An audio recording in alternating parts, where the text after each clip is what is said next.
Uma campanha ganha em redes sociais para protestar contra o resultado de uma pesquisa. A audiência debate em Boa Vista do Ramos sobre a exploração do coco-babaçu como alternativa econômica para o estado. E na edição do Bom Dia de hoje, você também vai ver, com 5.000 novos carros por mês em Manaus, deputado Marcelo Ramos defende investimento em mobilidade. E ainda, seminário reúne autoridades para debater sobre ações de prevenção às drogas. Começa agora o programa Bom Dia, hoje, terça-feira, dia 1º de abril de 2014.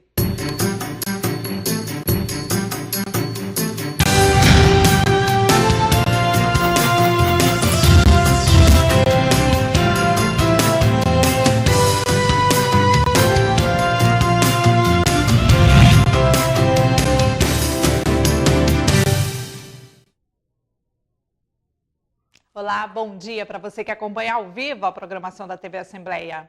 A maioria dos brasileiros considera que mulheres que usam roupas que mostram o corpo merecem ser atacadas. Os dados foram demonstrados por uma pesquisa realizada pelo Instituto de Pesquisa Econômica Aplicada, o IPEA. Após a divulgação dos dados, uma campanha ganhou as redes sociais para protestar contra a pesquisa.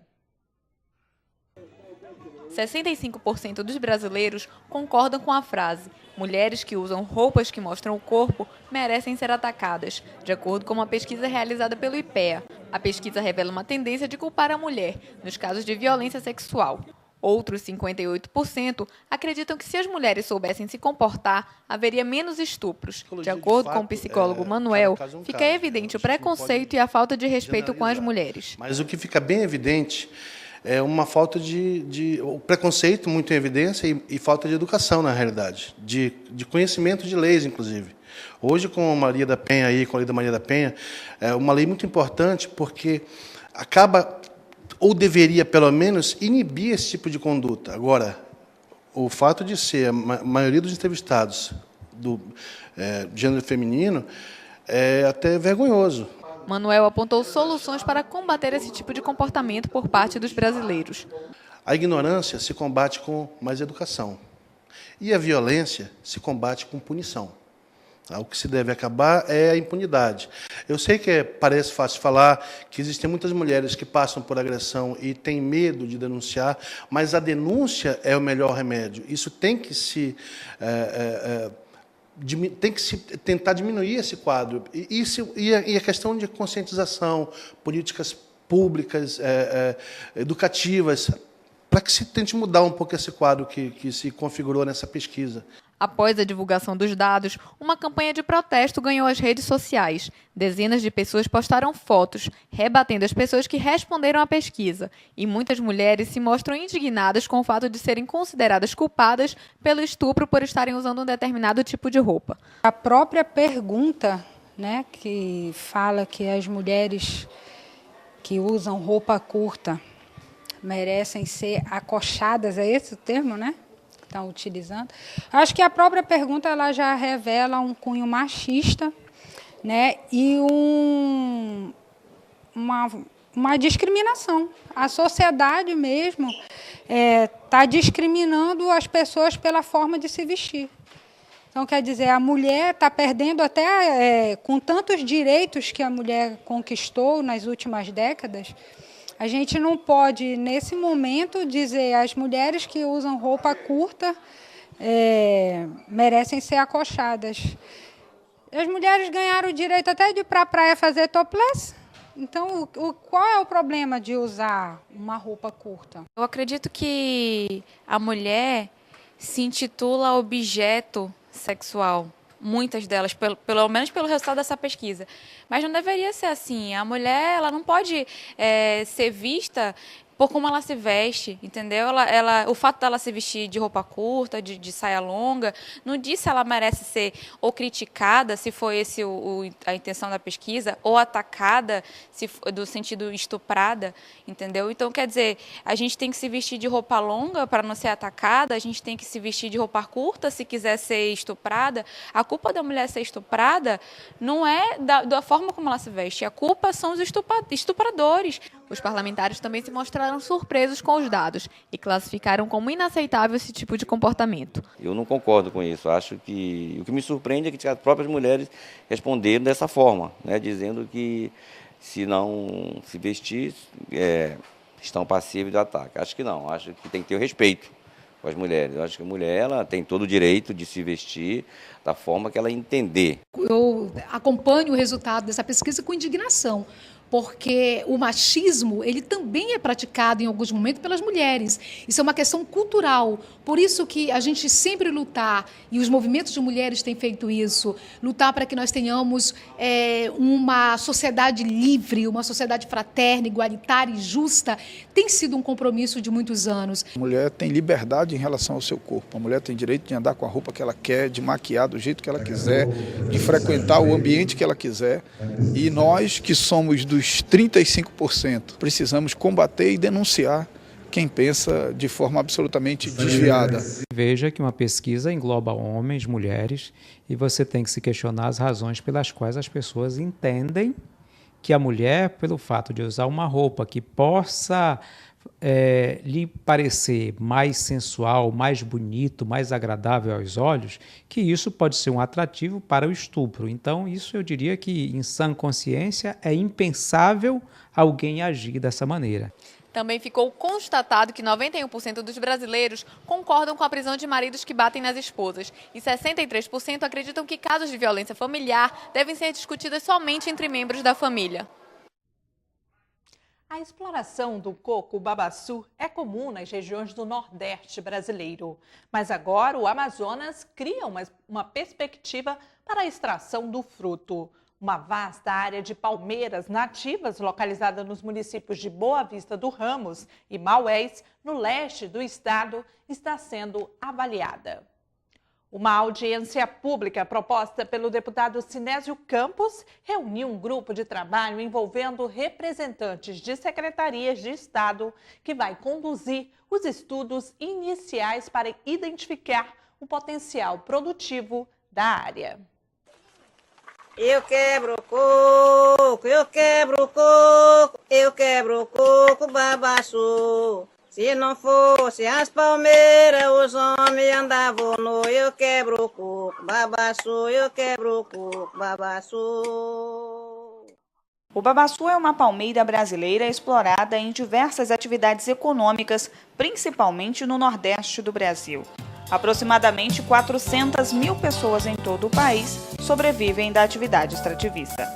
Atualmente, o estado do Maranhão é o maior produtor de coco-babaçu do país e responsável por mais de 90% da safra. A viabilidade econômica do fruto é diversa, de sabão a óleo comestível, produtos como carvão vegetal, cosméticos, higiene e limpeza e até biocombustível, além de produtos artesanais feitos a partir das palhas retiradas das palmeiras. Apesar do potencial econômico, o fruto ainda não é explorado na Amazônia. Não dá para entender uma floresta de babaçu imensa que nós temos aqui, que tem sem ser explorado, que aqui podemos ter vários subprodutos, não é somente o óleo, né? Podemos produzir aqui o carvão vegetal, vários subprodutos do babaçu, não estraga nada. E por que não se explorar? Para os pecuaristas do estado do Amazonas, o babaçu é considerado uma praga, mas para as populações ribeirinhas é ouro verde. Os municípios de Maués e Boa Vista do Ramos, localizados a leste do estado, possuem uma área vasta com palmeiras nativas do fruto. Os locais são comparados às plantações de babaçu dos estados do Maranhão e Piauí. Toda essa área de coquel existente aqui no município é nativa e ainda não foi explorada. Um estudo técnico deve ser realizado para avaliar o potencial produtivo, que deve ser feito através dos órgãos ligados às áreas de meio ambiente, desenvolvimento sustentável e planejamento. A expectativa é tornar o estado do Amazonas autossuficiente na produção de babaçu. A Secretaria de Planejamento vai fazer um estudo técnico de viabilidade econômica do babaçu na região. Após esse estudo técnico é que nós iremos diagnosticar, saber essa viabilidade completa. Deve abranger exatamente o plantio, quanto existe hoje da natividade, em que áreas estão localizadas, além, é claro, de sabermos quem são os futuros prováveis compradores né, do óleo de babaçu, do segmento em si. E também, é claro, a questão que a gente fala econômica de geração de emprego. Vamos saber qual é a mão de obra necessária para isso, se precisa ter alguma capacidade técnica para isso ou não. Se não precisa, vamos só fazer um treinamento para a coleta do babaçu, visto que ele é nativo, ninguém planta ele. Um projeto experimental já é desenvolvido pela Fundação Paulo Feitosa no município de Maués. O fruto ainda é colhido de maneira artesanal para a extração do óleo. A usina experimental, ela pode ser economicamente viável na área farmacêutica com óleo de andiroba refinado, né? Óleo de babaçu para a indústria de cosméticos, mas tem que ter uma produção maior. Agora o projeto deve ganhar força. A primeira discussão sobre a exploração do babaçu no estado já foi realizada. Uma audiência pública proposta pelo deputado Sinésio Campos reuniu a população ribeirinha e produtores rurais do município de Boa Vista do Ramos e representantes de vários órgãos ligados ao meio ambiente. A titular da Secretaria de Desenvolvimento Sustentável, Camila Botelho, afirmou que o Amazonas deve usar como exemplo os projetos desenvolvidos em outros estados brasileiros. Então temos 2 cases de sucesso no estado do Maranhão e do Piauí. No estado do Piauí são 16 mil famílias, 16 mil extrativistas, que são as chamadas quebradeiras de coco babaçu, que elas dependem disso para a geração de renda das suas famílias. Então nós faremos provavelmente uma visita na região de Cocal, no Piauí, onde tem mais de 10 municípios que têm essa tradição histórica de exploração do babaçu. Para os produtores rurais da região, a exploração do babaçu ainda é novidade, mas gerou boas expectativas. É uma novidade, né? Porque a gente, graças a Deus, a gente tem uma fartura desse babaçu, mas a gente nunca soube como trabalhar, como manejar ele. E para nós, isso aqui em Boa Vista hoje é uma oportunidade muito grande, né? Que vai gerar emprego e renda para o nosso município, com certeza. E isso vem nos ajudar muito. Um projeto de lei que proíbe a derrubada de palmeiras de babaçu nos estados do Maranhão, Piauí, Tocantins, Pará, Goiás e Mato Grosso e cria regras para a exploração da espécie, está tramitando no Congresso Nacional e já foi aprovado pela Comissão de Meio Ambiente. Uma proposta de emenda, incluindo o estado do Amazonas na matéria, deve ser apresentada pela Assembleia Legislativa do Estado. O projeto ainda precisa ser aprovado pelo plenário da Câmara. Em seguida, a lei terá de ser votada e aprovada no Senado. O projeto que tramita na Câmara dos Deputados atualmente, ele é de iniciativa em 2008 para trabalhar com a proteção do babaçu no Nordeste. Não está contemplando a floresta amazônica, não está contemplando o babaçu daqui do estado do Amazonas. E nosso objetivo é conseguir fazer com que o babaçu do Amazonas também tenha essa tutela e essa proteção pela legislação federal. Dentro do PPB também remete pelo menos 5% da matéria-prima sendo produzida no mesmo estado. Eu entendo que possamos trazer para o estado do Amazonas indústria de fármacos, indústria de perfumes, né, que necessita exatamente dessa matéria-prima. Até lá, novas discussões devem ser realizadas no Amazonas, na tentativa de identificar a melhor alternativa de explorar o potencial do cocal amazonense.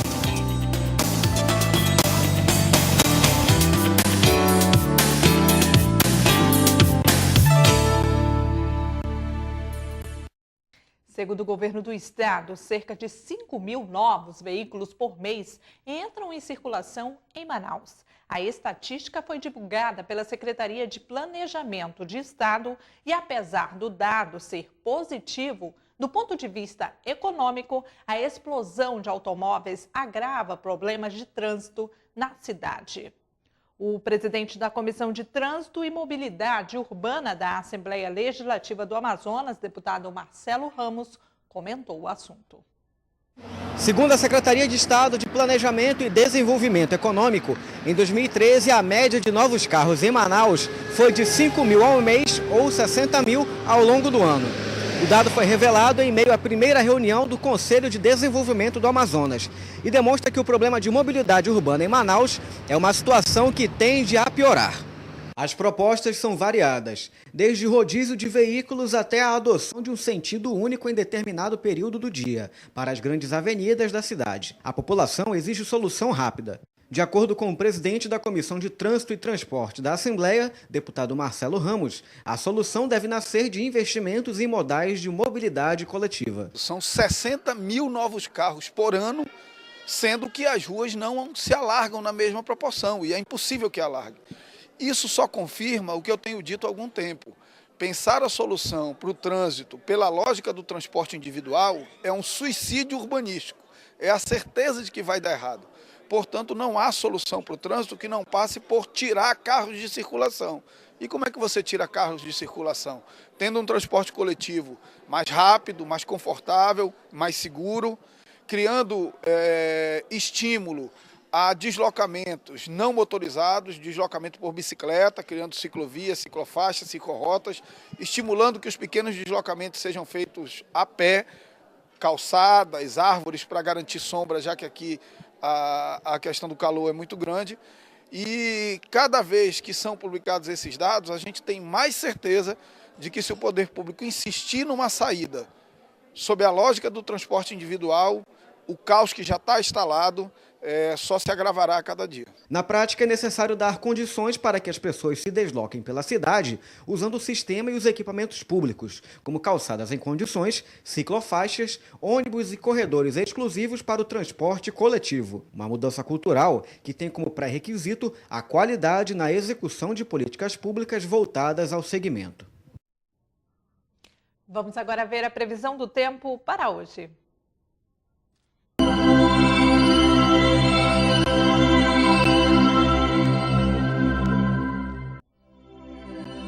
E a previsão do tempo para hoje em Manaus é de céu nublado, encoberto com poucas nuvens e chuva. A temperatura mínima será de 23 e a máxima de 26 graus. Para o município de Alvarães, a previsão é de céu nublado com chuva. A temperatura mínima será de 25 graus e a máxima de 31. Em Codajás, a previsão é de céu encoberto a nublado. A temperatura mínima será de 25 e a máxima de 28 graus.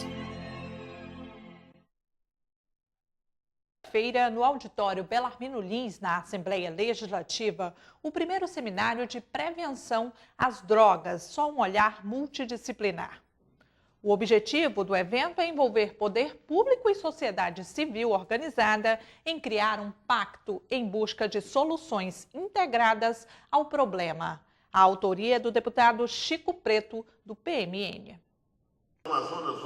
São 3 dias de palestras, mesas redondas e oficinas, voltadas ao diálogo sobre o papel do poder público e sociedade civil em integrar ações de prevenção ao uso de substâncias entorpecentes. A ideia é envolver governo do estado e prefeitura, Assembleia Legislativa, igrejas, universidades e organizações não governamentais na construção de um pacto multidisciplinar de combate às drogas. Para o autor da iniciativa, deputado Chico Preto, é necessário discutir e reavaliar o papel da família e poder público nas ações de prevenção. O desejo da Assembleia é de debater isso, conhecer as experiências já produzidas e tentarmos oferecer aqui nesses debates a construção de uma corrente, ou seja, pegar esses elos que são desenvolvidos e tentar anelar e formar uma corrente, e essa corrente produzir melhores resultados no dia a dia, principalmente nesse aspecto da prevenção. Porque esse seminário nós não vamos discutir o tratamento, nem tampouco a repressão às drogas. Nós vamos discutir o que nós podemos fazer de forma antecipada, família, igrejas e sociedade, para que nós possamos exatamente fazer com que o jovem, acreditar que o jovem tomará no momento certo a sua decisão de não entrar pelo caminho das drogas. Para o deputado Marcelo Ramos, o atual modelo de repressão ostensiva ao combate das drogas não é efetivo. Ele citou como exemplo os Estados Unidos, onde, segundo o deputado, é o país em que mais se investe em ações repressivas ao uso de substâncias entorpecentes e, ainda assim, possui as maiores taxas de consumo entre a população. O parlamentar defende uma reestruturação do modelo de combate às drogas, tornando mais humana a abordagem das entidades envolvidas na causa. Abrindo uma nova perspectiva da inclusão social, da recuperação dos dependentes, da criação de espaços coletivos que debatam os problemas das drogas e que enfrentem com esperança. Nós temos certeza de que a esperança é um instrumento muito mais eficiente para combater as drogas do que o medo. Até hoje, o medo, a política do medo tem sido enxugar gelo. E os Estados Unidos é o maior exemplo dessa falência. É o estado que mais investe na repressão e é o que mais consome no mundo inteiro.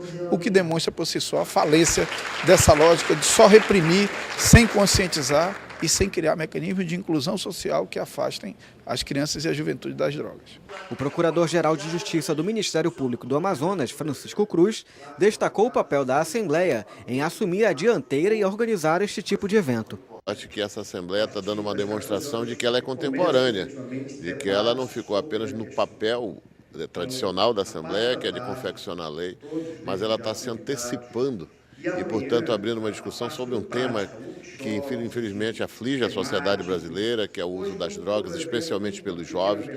E, portanto, de parabéns, o deputado Chico Preto, o deputado Marcelo Ramos, essa casa como um todo, todos de parabéns porque estão querendo discutir com a sociedade, que é destinatária de todas as ações da Assembleia, é o povo, é a sociedade, e, portanto, parabéns. O Ministério Público do Estado do Amazonas se congraça com essa iniciativa e dizer que o caminho é esse, você discutir com a sociedade as questões que você pretende enfrentar. Ao final do seminário, será redigida uma carta com os principais pontos discutidos durante o evento e que deverá nortear as próximas ações envolvendo o segmento. O Centro de Recuperação de Dependentes Químicos foi inaugurado na última sexta-feira pelo governo do estado. O presidente da Assembleia Legislativa e demais parlamentares estiveram presentes no local, que terá a capacidade de atender 120 pacientes. Não sei nem explicar, não peço para nem meu pior inimigo passar isso, né, cara? O que eu senti mesmo, né, bicho? É uma dor que afeta todas as áreas, né, bicho? A minha família, espiritualmente, fisicamente. Cheguei a uma época que eu pesei 55 quilos, eu tenho 1,80 m, né, cara? Tava só a carcaça, né? Hoje, Celso está recuperado, fez um grande esforço para manter o tratamento. Mas o que ele passou por conta do vício tem sido a realidade de muitos brasileiros que começaram a utilizar drogas. De acordo com um levantamento realizado pela Universidade Federal de São Paulo, o Brasil é considerado o segundo maior consumidor de cocaína e derivados em todo o mundo, perdendo apenas para os Estados Unidos. Visando ajudar dependentes destas substâncias, o poder público em todo o país tem realizado ações. No Amazonas, nesta sexta-feira, foi inaugurado o Centro de Reabilitação e Dependência Química Ismael Abdel Aziz. É o primeiro da Rede Pública Estadual de Saúde e está localizado no quilômetro 53 da AM010. Você combate o tráfico através da polícia, você prende o traficante, prende o usuário, mas você precisa dar uma oportunidade para esse jovem que está doente, que é o usuário de droga, para ele se recuperar. E eu sei que nesse momento centenas de mães amazonenses estão na esperança que o filho, muitas vezes está envolvido, possa vir se cuidar aqui. Isso é o mais importante para a gente. O presidente da Assembleia Legislativa, deputado Josué Neto, considera o centro como um marco para a saúde no estado. Nós vamos ter uma nova fase, ou melhor, a melhor fase, em que os amazonenses que têm esse problema de saúde poderão, com esse trabalho, com as graças de Deus, com o trabalho das igrejas, com o trabalho dos técnicos que estarão aqui, de profissionais que estarão atendendo a quase 150 pessoas que estarão aqui tentando se recuperar e se livrar de um mal que aflige sempre uma pessoa próxima da gente. A clínica tem a capacidade para internar 120 pacientes, abrangendo adultos e adolescentes, com modelo de atendimento multidisciplinar. É um divisor de águas, é uma obra que nos toca muito pela forma com a qual ela foi conduzida. Em setembro, a Prefeitura de Manaus inaugura o Centro de Reabilitação de Usuários de Drogas do município e dessa forma vai se construindo uma rede de auxílio e apoio a essas pessoas que tanto sofrem com esse problema. O Dia Internacional da Síndrome de Down, comemorado no dia 21 de março, foi lembrado na Assembleia Legislativa do Amazonas. Por iniciativa do deputado Marcelo Ramos, uma sessão especial homenageou os portadores da síndrome.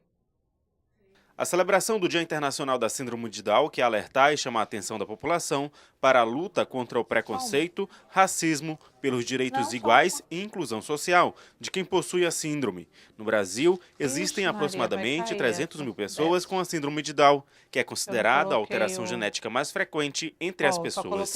Segundo o presidente da Associação de Pais Amigos do Down no Amazonas, Omar Santos, houve evolução na sociedade no tratamento com quem possui a síndrome, mas é preciso avançar mais. Falta mais é a questão da informação, né? Ter mais mídia informando sobre essa questão da síndrome de Down, para que a população em geral possa realmente ter um conhecimento do que é a síndrome de Down. A Pestalozzi no Amazonas é uma das instituições que prestam apoio para quem possui a síndrome de Down. De acordo com a presidente, o órgão atende a toda a população. Nós temos um trabalho muito voltado para o ser humano. Tá? Quando eu falo ser humano, eu não excluo, eu não coloco ele à margem, porque ele é uma pessoa com deficiência. Então, eu faço todo um trabalho voltado para que essa pessoa fique no contexto social, permaneça no contexto social. Então, nós temos um trabalho voltado na área médica, na área educativa, pedagógica, um trabalho todo relacionado ao ser humano. A sessão especial foi uma iniciativa do líder do PSB na Assembleia Legislativa, deputado Marcelo Ramos. O parlamentar destacou que o poder público tem grande responsabilidade para o enfrentamento ao preconceito em relação ao assunto. Marcelo Ramos destacou ainda que a sociedade também tem um papel importante. Falta do poder público fazer mais campanhas de sensibilização, dar exemplo num atendimento especializado nas escolas, nas unidades de saúde, em todos os serviços públicos. Mas falta muito também no meio da sociedade. A sociedade precisa entender que essas crianças, esses jovens, esses adultos com síndrome de Down, eles têm déficit intelectual em variados níveis.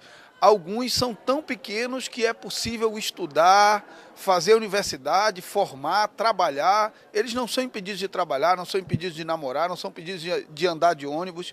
O que eles precisam é de paciência das pessoas, de solidariedade e de carinho das pessoas. É na escola onde eles sofrem os maiores problemas. Uma criança com síndrome de Down, ela não tem que estudar numa escola de síndrome de Down. Ela tem que estudar numa escola regular, com atendimento específico, com um cuidador dentro de sala de aula, com os alunos preparados para recebê-la, com os pais dos alunos preparados para recebê-la, e aí elas terão uma capacidade de desenvolvimento muito maior do que se elas estudarem numa escola onde só tenha garotos com síndrome de Down. Então, o primeiro desafio é o desafio da escola. A escolha da data, 21 de março, é uma referência ao erro genético natural, que ocorre na divisão das células durante a formação do bebê. Cada pessoa tem 23 pares de cromossomos, porém, os portadores de Down possuem 3 cromossomos no par 21. Por isso, também chamado de trissonomia 21. Diferente é normal, sou Down sim, mas eu sou apto e sou legal, sou Down sim, ser diferente é normal. Um workshop direcionado à imprensa do Amazonas trata de terminologia correta direcionada a pessoas com deficiência. O evento, organizado pela Secretaria de Estado dos Direitos da Pessoa com Deficiência, trouxe a jornalista da Rede Globo, Flávia Sintra, para discutir o assunto. Grande parte da sociedade da imprensa brasileira não possui familiaridade com os termos adequados na hora de se referir a pessoas com deficiência. Alguns termos considerados arcaicos e até ofensivos ainda são muito utilizados por repórteres e jornalistas. O fato de desconhecer a terminologia correta reforça a segregação e a exclusão social.